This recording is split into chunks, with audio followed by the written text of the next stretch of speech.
En Mateo capítulo 1 y versículo 16. Mateo 1:16. Dice, y Jacob engendró a José. Ahí me he mantenido por un buen tiempo, estudiando todos los detalles de José, porque José era rey. Ayer comencé a tocar estos asuntos, hoy voy a terminarlos. Les dije que este mensaje de hoy tiene 5 puntos y ya desarrollé 2. Me faltan 3 y hoy vamos a terminar esta parte y primero Dios el día viernes continuamos estudiando esta palabra que nos edifica.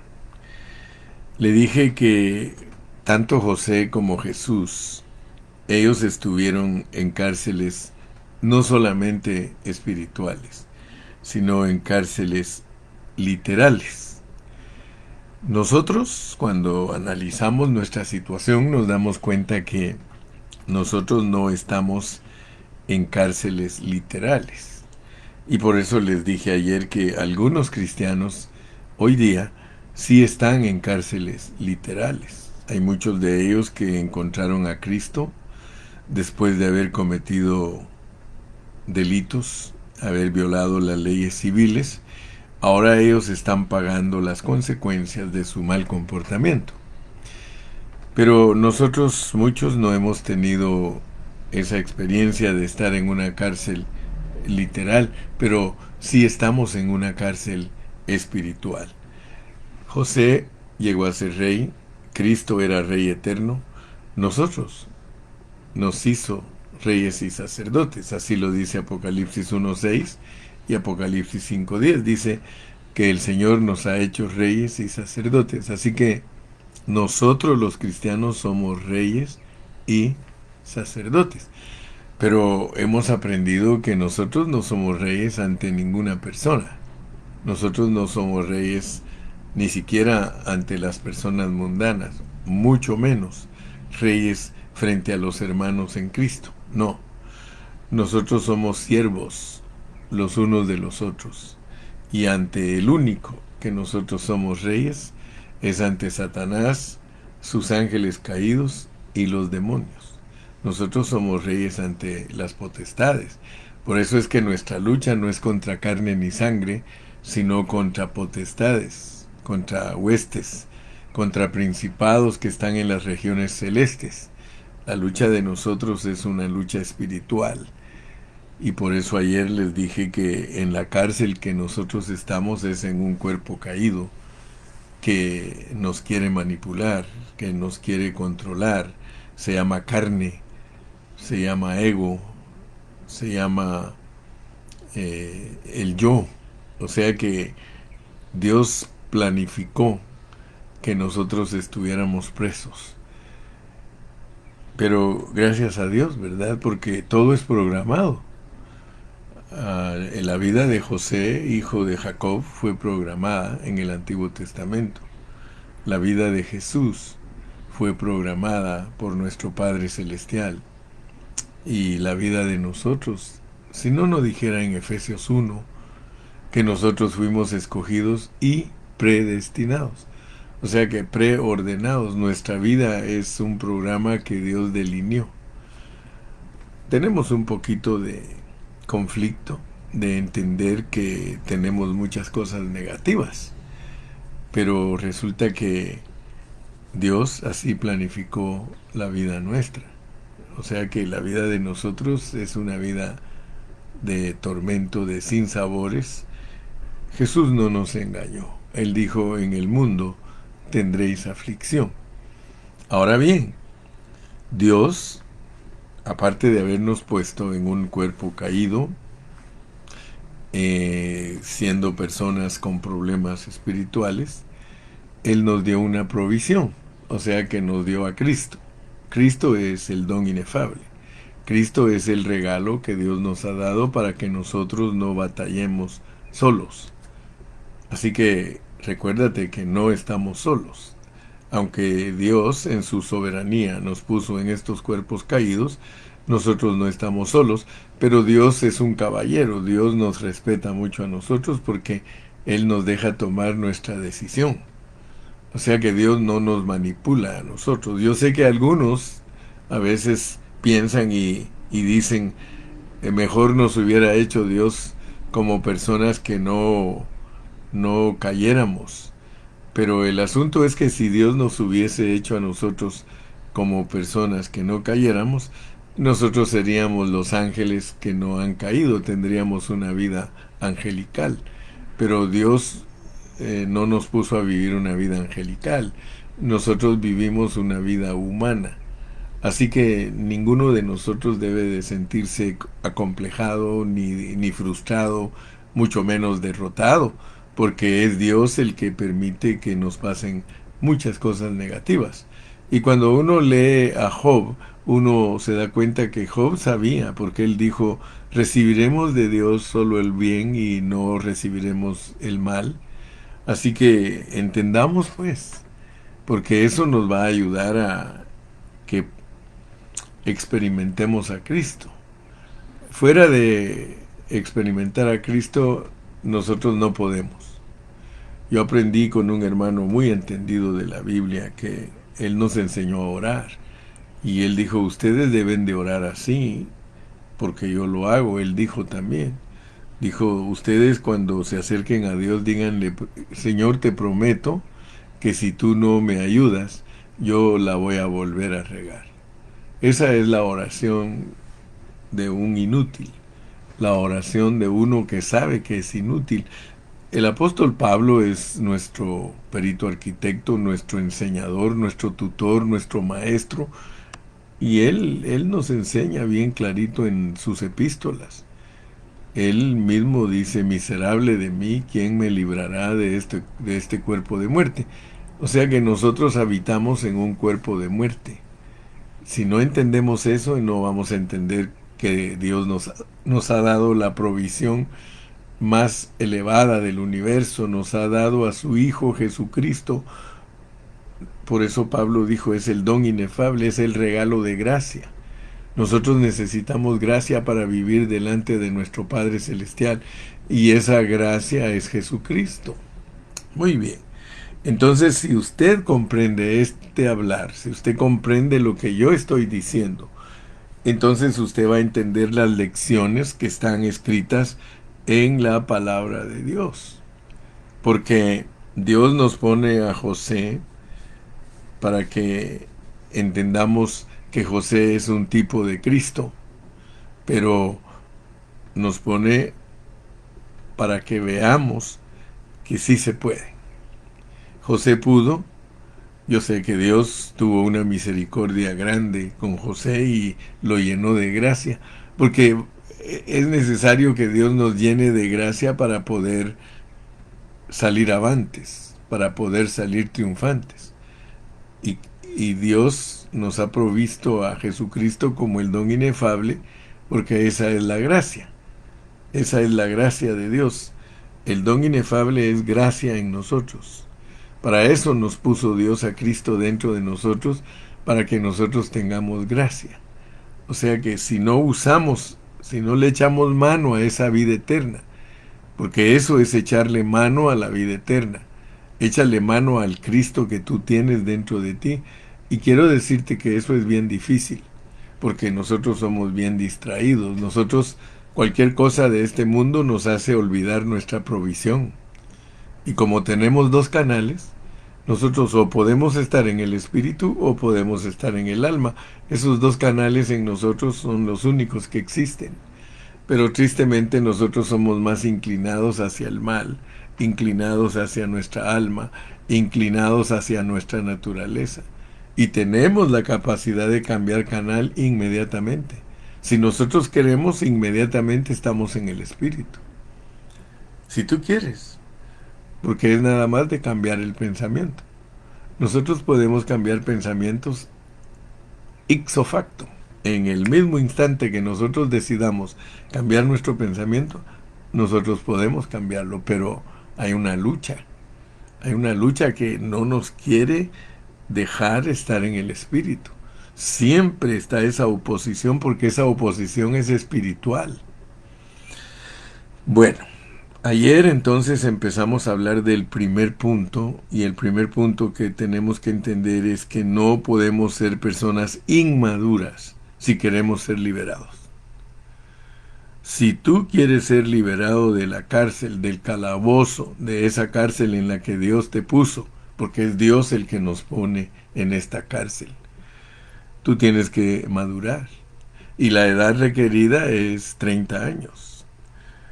Vimos que José fue puesto en la cárcel cuando tenía 17 o 18 años, y él interpretó los sueños de los dos compañeros pasados 10 años de estar preso. Él tuvo que tener 28, pero luego dice que se le olvidó al copero contar que él le había adivinado sus sueños, y pasaron 2 años más, y a los 30 el sueño de Faraón lo hizo que él saliera libre, porque a los 30 años él le pudo interpretar a Faraón su sueño, y entonces él fue liberado. Entonces quiere decir que hay una edad requerida para ser liberados. Y también ayer hablamos de que uno sale indirectamente del calabozo por interpretar sueños. Y nosotros vimos ayer lo que es interpretar sueños, porque nosotros los cristianos del Nuevo Testamento tenemos que interpretarle sueños a los coperos y a los panaderos. Y gracias a Dios que entendimos, ¿verdad?, lo que es ser un copero y lo que es ser un panadero. Un panadero es aquel que, valga la redundancia, hace pan y le da de comer al que tiene hambre. Un copero es aquel que hace vino y le da el vino al que tiene que estar alegre. Entonces, si nosotros ponemos atención a esas figuritas, nosotros nos vamos a dar cuenta que uno puede ser una persona que le da pan a la gente y terminas después de la cárcel colgado. Qué triste, ¿verdad?, que después de salir de esta cárcel nos cuelguen por ser panaderos. Pero qué alegre que después de salir de esta cárcel nos honren con volverle a servir el vino al rey, ¿verdad? Entonces eso es muy significativo, porque si nosotros no sabemos la diferencia entre copero y panadero, nosotros no vamos a poder interpretarle los sueños a ninguno de ellos dos. En vez de interpretarles sus sueños a ellos correctamente, nosotros vamos a tal vez cambiar el sueño, y al panadero le vamos a dar la interpretación del copero, y al copero le vamos a dar la interpretación del panadero. Pero no, hermano, Dios nos ha dado un discernimiento. Mire, a mí Dios me ha dado el discernimiento, y yo conozco cuando un hermano es copero y cuando un hermano es panadero. A pesar de que se trata de dar a Cristo, porque Cristo es el pan y Cristo es el vino. O sea que no se está hablando de gente perdida, no se está hablando de gente que perdió su salvación. No, no, no. Estamos hablando de personas que, en vez de entender el propósito divino, se dedican a otras cosas. Presentar a Cristo como pan es presentar a Cristo como una ofrenda vegetal. O sea que Cristo es una ofrenda vegetal para nuestro Padre Celestial. Digamos, aplicando la palabra de Dios en su pureza, Cristo mismo dijo que Él era el grano de trigo, y que si Él no moría, se quedaba solo. Entonces Él murió para no quedarse solo, sino para reproducirse. Entonces, muchos cristianos son reproducidos por Cristo como pan, porque Él no se quedó como grano de trigo. Si Cristo se hubiese quedado como grano de trigo, nosotros no tuviésemos el suministro, no tuviésemos el alimento. Él dijo que Él era el pan para que creyeran en Él.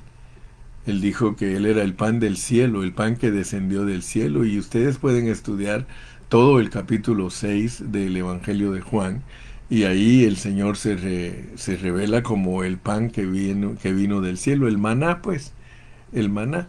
Ustedes saben que para que el pueblo de Israel recibiera el maná, que era pan de ángeles, que era pan celestial y que representa a Cristo, ellos no tenían que hacer nada.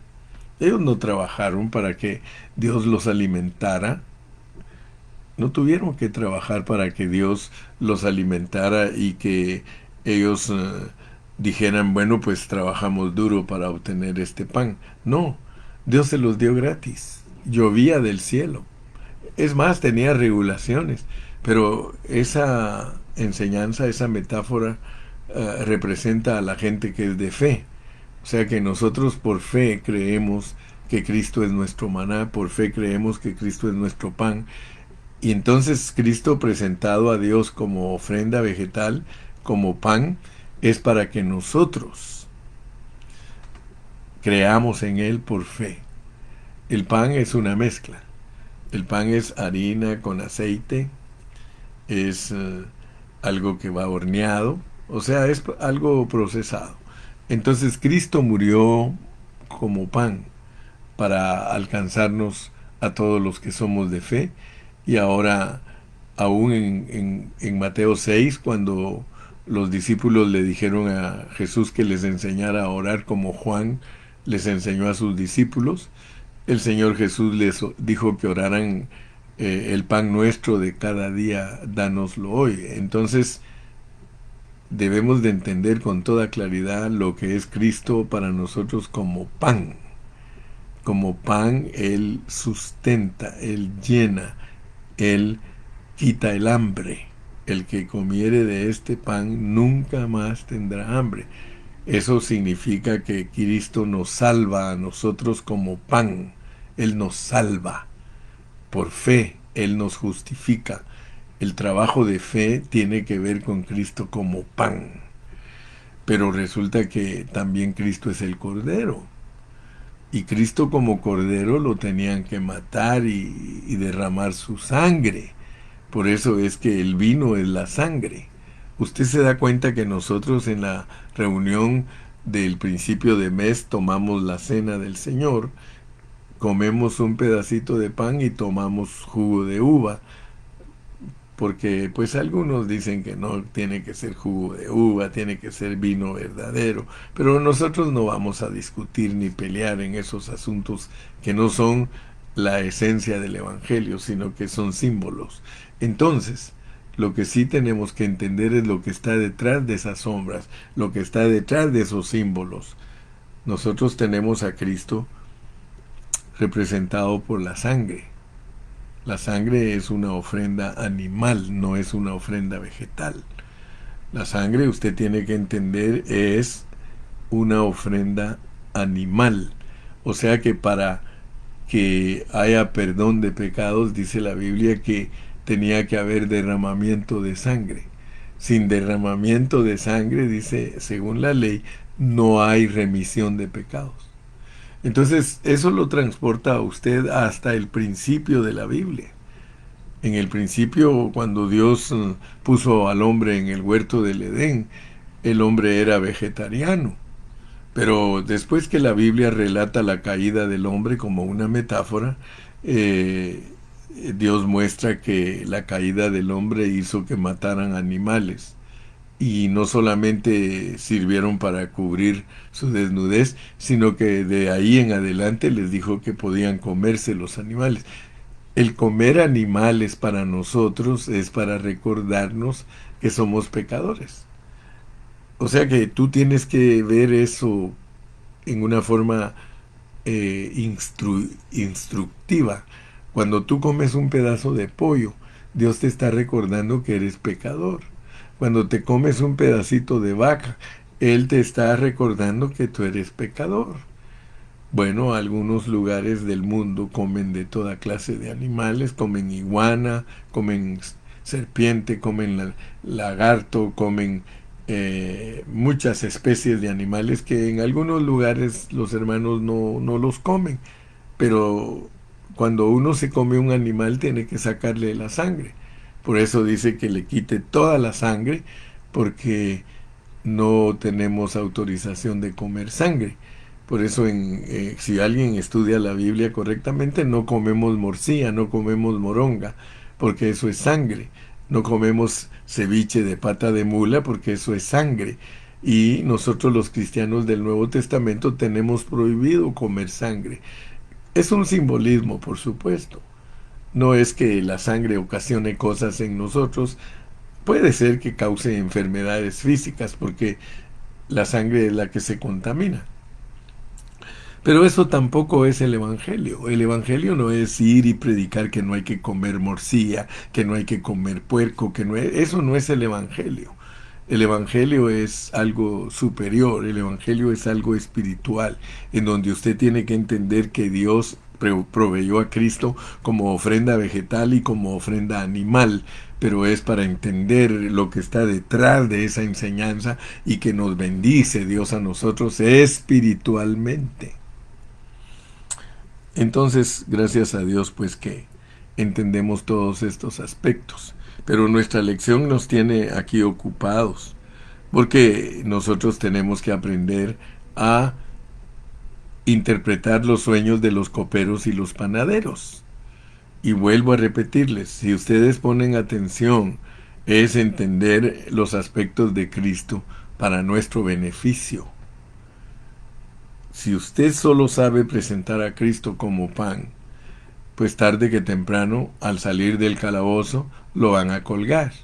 Ese es el lloro y el crujir de dientes que hemos hablado muchas veces. O sea que el cristiano negligente, el siervo inútil, que es un siervo que solo se ocupa de las cosas superficiales de la Biblia, que es niño en Cristo, que solo le gusta la leche, pues lo van a colgar, que es al siervo malo, dice Mateo 25, echadlo en las tinieblas, ahí será el lloro y el crujir de dientes. Sin embargo, a las vírgenes prudentes no las mandan al lloro y al crujir de dientes. A las vírgenes prudentes las mandan a las bodas del Cordero, a la cena, sí, a casarse con Cristo, a heredar el reino. Entonces quiere decir que no hay pierde cuando entendemos lo que es predicar a Cristo como el Cordero, como la ofrenda de sangre, porque la sangre fue ofrendada, hermano. Pero noten que la sangre no fue ofrendada en la tierra. Nadie puede decir que aquí en la tierra el Señor presentó su sangre, no. La Biblia registra que en el santuario celestial Cristo presentó su sangre. Y por eso pone de ejemplo que los sacerdotes entraban con sangre aquí en la tierra al tabernáculo. Pero esa era una figura, dice, de Cristo. Cristo entregó su propia sangre, su sangre está en el cielo. Por eso su sangre es maravillosa, su sangre está viva, es eficaz. Él presentó su sangre en el santuario celestial. Entonces, cuando nosotros le interpretamos los sueños al copero, nosotros aprendemos a enseñar lo valioso que es la sangre, porque la sangre es efectiva para nuestros pecados pasados, presentes y futuros, y eso no lo entiende el cristiano niño. El cristiano que solo conoce a Cristo como ofrenda vegetal ignora totalmente que Dios nos puede perdonar a nosotros todo pecado, todo. Si nosotros entendemos esto, hermano, entonces nosotros somos los que le interpretamos los sueños al copero. El copero se había portado mal, el copero había delinquido y por eso fue a parar a la casa del rey. El rey tenía a sus presos en su casa. Esa casa era la casa del rey donde tenía a sus presos. Y nosotros somos reyes que están presos, como José que estaba preso en la casa del rey. Nosotros somos presos en la casa del rey. La casa del rey es nuestro cuerpo. ¿O ignoráis que vuestros cuerpos son el templo del Espíritu Santo? Pero usted dirá, ¿pero cómo habita Dios en un cuerpo corrupto, en un cuerpo caído? Pues déjame decirte que así está en la figura de la Biblia, la cárcel. José era rey y estaba preso en la cárcel literal. Nosotros somos presos y estamos presos en la cárcel de nuestro cuerpo. Entonces allí es donde Dios nos dice, coperos, coperos. Si somos coperos, nosotros vamos a entender que no hay ni un problema de estar presos. Por eso ayer les puse el ejemplo del pajarito. El pajarito cuando anda libre, él canta. Pero alguien lo captura y lo mete a una jaula y él sigue cantando. Cada mañana, si tú capturas un pajarito y lo tienes cautivo en una jaula, él va a cantar, porque él está hecho para cantar, para alabar a Dios. Nosotros fuimos hechos para eso. Dice que fuimos creados para alabanza de su gloria. Entonces nosotros tenemos que pedirle a Dios que trate con nuestras mentes para sacar toda religiosidad, todo concepto equivocado, porque nosotros ese es el problema que tenemos, que hemos sido instruidos por maestros que no han tenido tratos directos con Dios y por eso nos dan un mensaje que en vez de ayudarnos a ser victoriosos en esta tierra, nosotros vivimos todo el tiempo derrotados. Pero nosotros no hemos sido llamados para vivir derrotados. Mire, si así fuese, entonces Cristo hubiera vivido derrotado toda su vida. Entonces José hubiera vivido derrotado toda su vida. Entonces Pablo hubiera vivido derrotado toda su vida. Tenga mucho cuidado, porque muchos de nosotros no sabemos cómo manipular los asuntos de Dios o cómo manejarlos. Nosotros tenemos que aprender a manejar la cárcel en la cual Dios nos puso. Mire, a mí me sorprende lo que habla de José. Dice que todo lo que hizo José en la cárcel, todo le salía bien. Eso es muy significativo, hermano, que tú en tu cárcel todo te salga bien. Que tú todo lo que hagas prospere. Hermano, es más, dice que el carcelero lo encargó a él porque lo miraba que estaba muy tranquilo, muy contento en la cárcel y él hacía su trabajo, administraba, dijo, wow, este le voy a dar mi jale. Mire, descansó el carcelero, descansó. ¿Qué le pasó al carcelero cuando Pablo estaba en la cárcel? El carcelero se quiso matar, porque la ley era que si al carcelero se le huían los presos, tenía que pagar con su vida. Pero ¿qué? Los presos que estaban allí en la cárcel junto con Pablo le gritaron, no te quites la vida. No, aquí estamos, no nos hemos huido. Nosotros somos personas que sabemos lo que es la cárcel. Ojalá, hermano, de verdad yo le ruego a Dios que estos mensajes nos impacten, porque estos mensajes no son conocimiento, hermano. Estos mensajes no son teología. Estos mensajes son experiencia. Estos mensajes son para que nosotros experimentemos a Cristo. Gracias, Chaparrita, dice, tenemos que poder gobernar aún estando en la cárcel. Esa Chaparrita siempre me impresiona a mí. Por ahí la tienen, mire, es calladita y ahí está con su guitarrita y todo, pero cuidadito, ella pone atención a la palabra. Estoy muy orgulloso de ti, Anita de la Torre. Gracias a Dios. Fíjese que tenemos que aprender a gobernar porque es que esto pareciera como que fuera utópico, como que fuera ilusorio, como que fuera, yo no sé, hermano. ¿Se puede imaginar usted que José estando en la cárcel gobernaba? Estando en la cárcel todos los presos estaban bajo su mando. Él era el administrador de la cárcel. Hermano, donde quiera que estaba José era administrador. Estaba con su papá, era administrador, era pastor, pastoreaba a sus hermanos. Fue a la cárcel, era gobernador de los presos. Salió de la cárcel, era gobernador de Egipto. Yo estoy seguro, hermano, que en la resurrección será un gobernador juntamente con Cristo. Mire la gran oportunidad y la gran bendición que nosotros tenemos. Dios no nos ha escogido, hermano, para hacer la última tecla de la marimba, no, hombre. Dios nos ha escogido para que nos desarrollemos. Creo que sí entendiste, ¿verdad?, lo que es adivinarle los sueños o interpretarle los sueños a los coperos y a los panaderos. Por lo menos ya te di un poquito. Si Dios quiere, más adelante vamos a entender mucho más. Tercer punto. José recibió autoridad directa a través de su interpretación de los sueños de Faraón.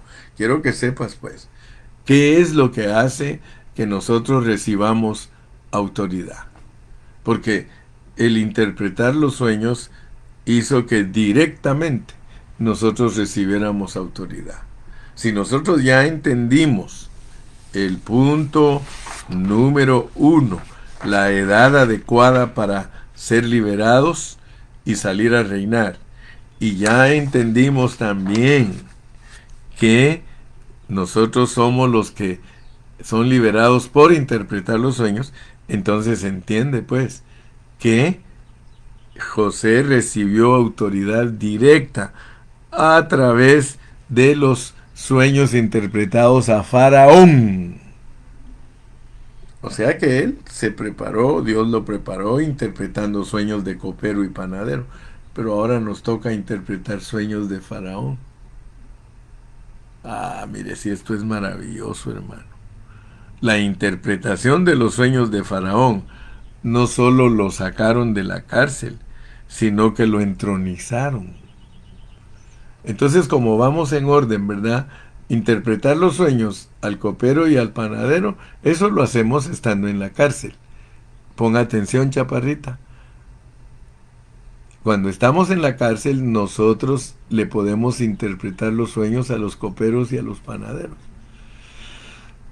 Pero cuando ya le interpretamos los sueños a Faraón, ya estamos fuera de la cárcel. Ya eso de una vez, eso nos dio la autoridad. Esa fue nuestra llave para salir de la cárcel. En la cárcel estuvimos siendo entrenados porque acuérdense que él todavía después de haber interpretado al copero y al panadero estuvo 2 años preso, 2 años más. Pero cuando ya le interpretó los sueños a Faraón, finish, no more, ya no más años, sino que lo entronizaron.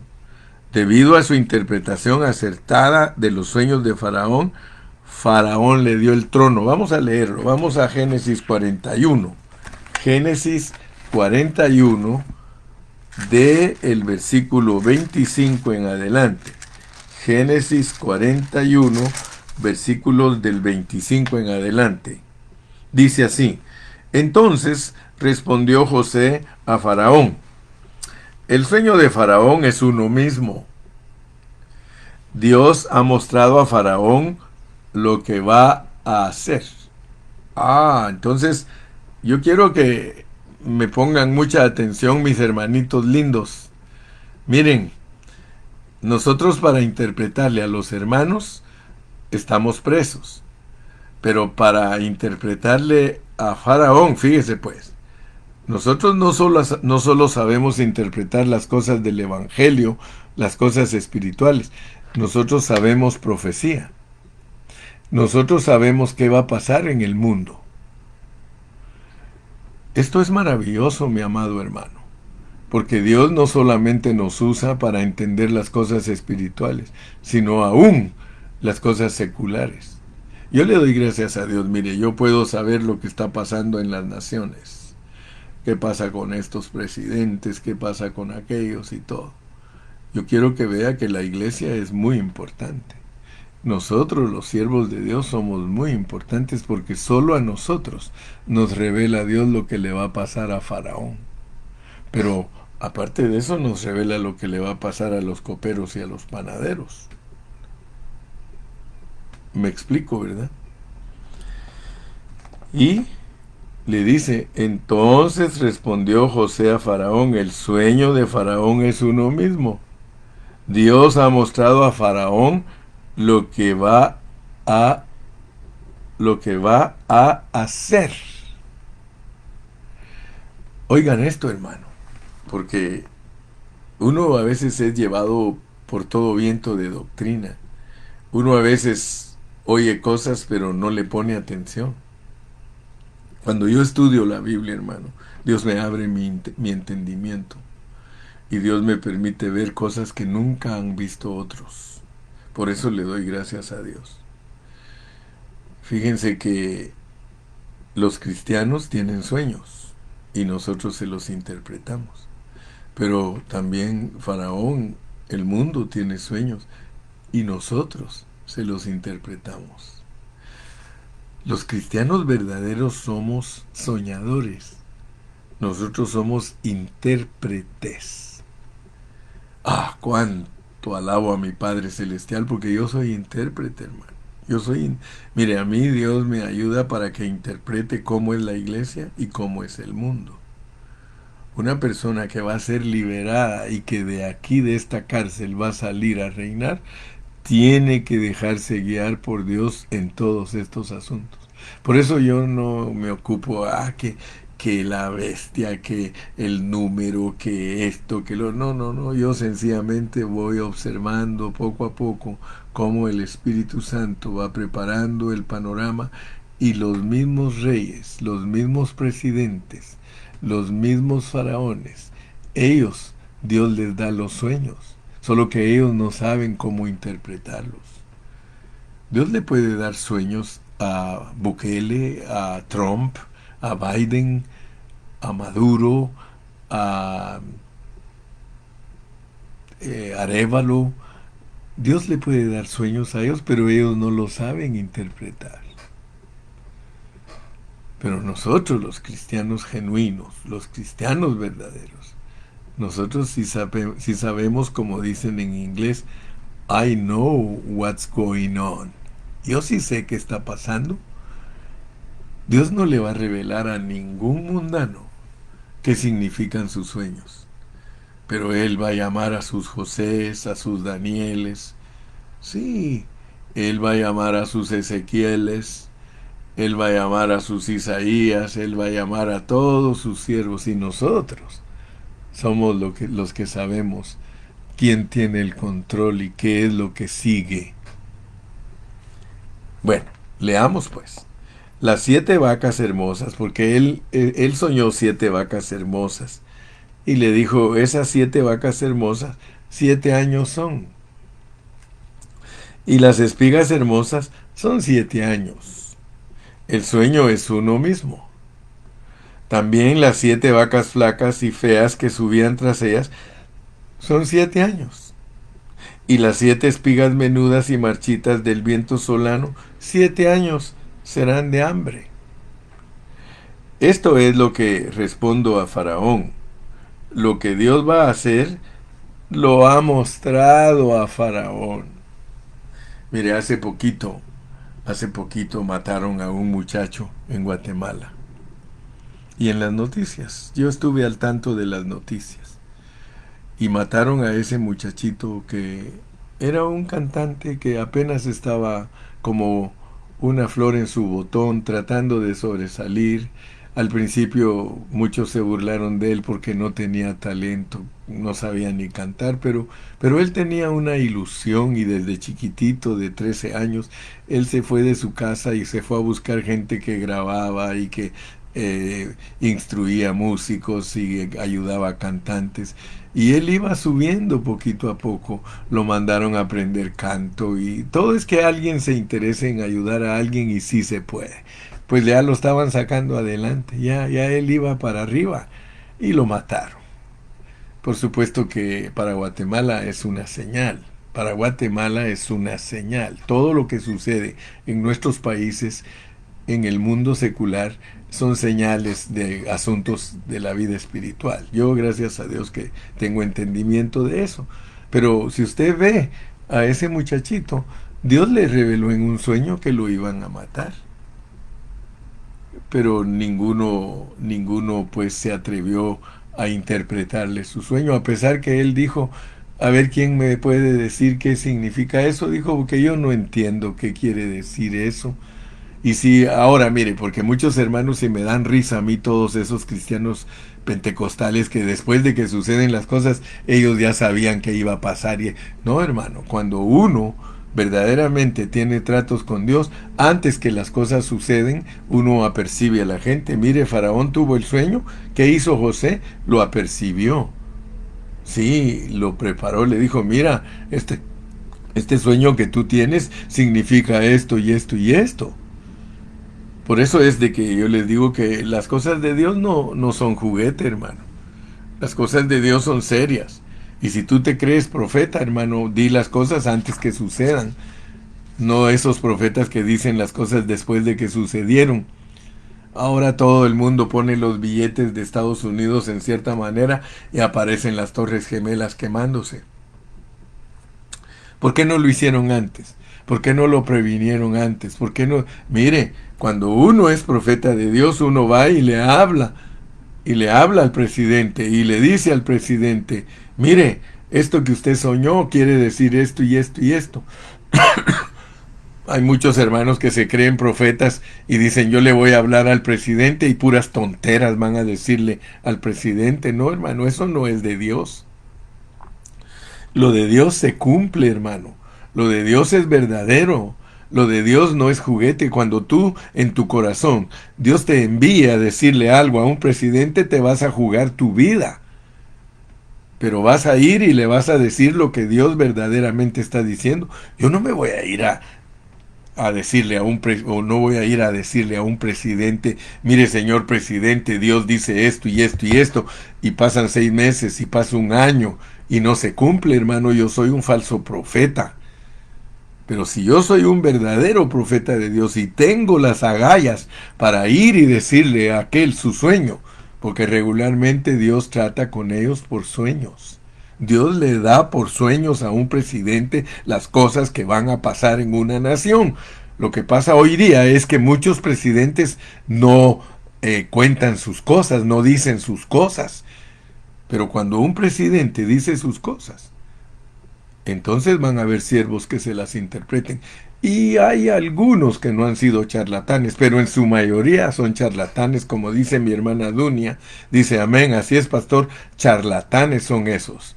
Sí, pero cuando uno no es charlatán, y por eso tengamos cuidado, porque yo le voy a decir, la experiencia en el pentecostalismo es muy seria.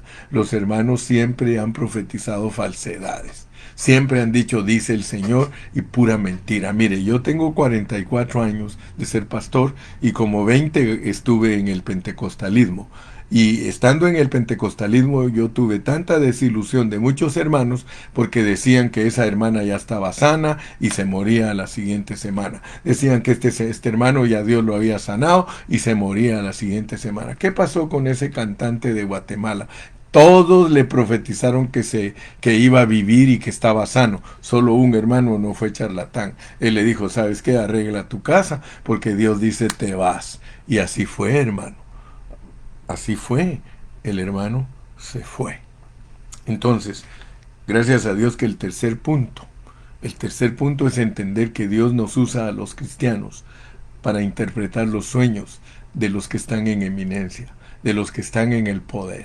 Hermano, mire, si algún día Dios me manda a mí que yo le interprete a un presidente, yo lo voy a hacer, pero voy a estar seguro de que fue Dios el que me movió, porque si no, mi cabeza está en juego. Mi cabeza está en juego. Sí. Yo me recuerdo que una vez el hermano Carlos Cruz me contó, él viviendo ahí en Veracruz, en Orizaba, él me contó del hermano pastor David Arcos, que cuando él empezó la obra allí, el ejército eh, intervenía mucho y el gobernador una vez se metió en la congregación en caballo, montado en su caballo, entró a la iglesia hasta donde estaba el hermano David y le dijo, mire usted predica que Dios sana a los enfermos. Yo tengo una hija que me nació parapléjica. Aquí se la voy a dejar y quiero regresar y quiero que esa hija esté sana, si no todo lo que usted predica es falsedad. Hermano, mire, en esos tiempos la visitación de Dios era tan poderosa, hermano, que Dios respaldaba a sus siervos. Ahora no respalda a muchos porque son charlatanes y solo andan buscando cómo beneficiarse de los cristianos débiles. Pero mire, en ese tiempo, hermano, el hermano David le dejaron allí a esa niña y le dijo el gobernador, yo voy a regresar y cuando regrese más le vale que usted lo que predica sea verdad, porque aquí me han dicho que usted ha sanado enfermos. Y ahí se la dejó, hermano. Y Dios hizo el milagro. Dios hizo el milagro. Porque yo quiero decirles que sí hay tiempo de milagros. Hay tiempo de milagros y es cuando se tiene que abrir obras. por lo regular, cuando se abren iglesias, al principio Dios hace muchos milagros.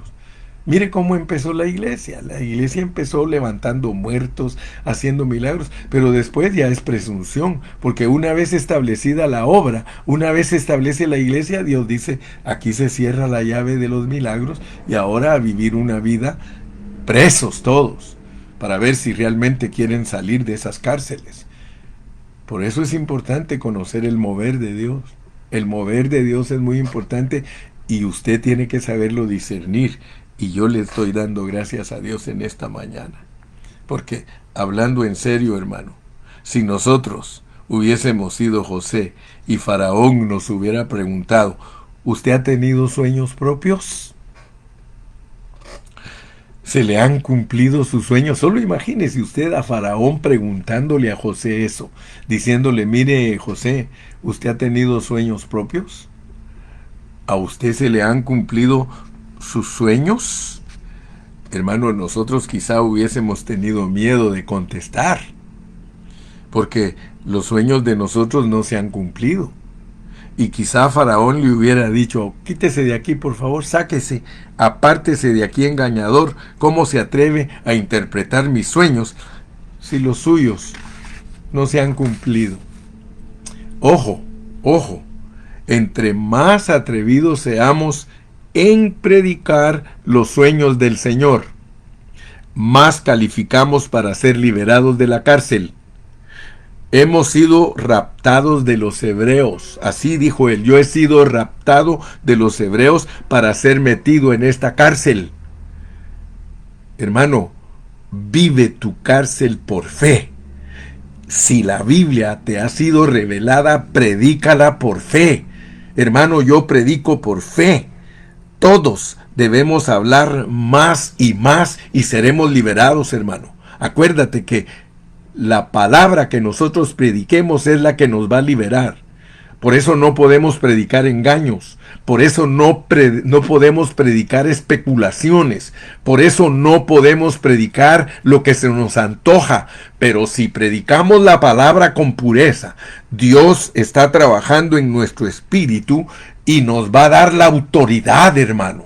Nos va a dar la autoridad que se obtiene después de haber interpretado los sueños de Faraón. Oh, en esta mañana yo le doy gracias a Dios porque Dios me ha dado la interpretación del copero y el panadero. Yo he aprendido a predicar lo que le va a pasar a los hermanos que son superficiales en predicar la palabra y lo que va a pasar con los hermanos que son fieles y verdaderos, hermano. Eso lo he profetizado. ¿Y por qué lo he profetizado? Porque yo soy un hombre de fe y yo creo en la pureza de la palabra, y la palabra dice que a todos aquellos que digan que echaron fuera demonios, que sanaron enfermos, que hicieron señales, dice, no os conozco. ¿Para qué nos vamos a meter en esos problemas? Queridos hermanos pentecostales, salgan de esas vanidades ilusorias, salgan de eso de que si no hay ruido en el culto, Dios no está allí, salgan de eso que si no hubo tembladera, que Dios no está. Métanse a la pureza de la palabra, busquen la realidad de Dios para que Dios sea glorificado y no nuestras emociones carnales y nuestras suposiciones y nuestros desatinos, hermano. Prediquemos la palabra como está escrita en su pureza. ¿Va a haber tiempo de milagros? Claro que sí. Claro que viene un tiempo donde una taza de arroz tendremos que orar y se va a volver la comida para 5,000. Claro que va a pasar. Claro, pero no pretendamos. Ahorita es tiempo de que los cristianos maduren, que los cristianos sean conscientes de lo que Dios les ha llamado, que sean verdaderos creyentes, instruyendo al pueblo de Dios para que madure, y no que sean con vanidades ilusorias y disque haciendo milagros y viviendo una vida perdida. No, hermano, eso no es así. Dios no es juguete. Que Dios lo bendiga, que Dios lo guarde, y si Él nos permite, continuamos el día viernes. Hasta la próxima, mi hermano. Bye bye. Despídase.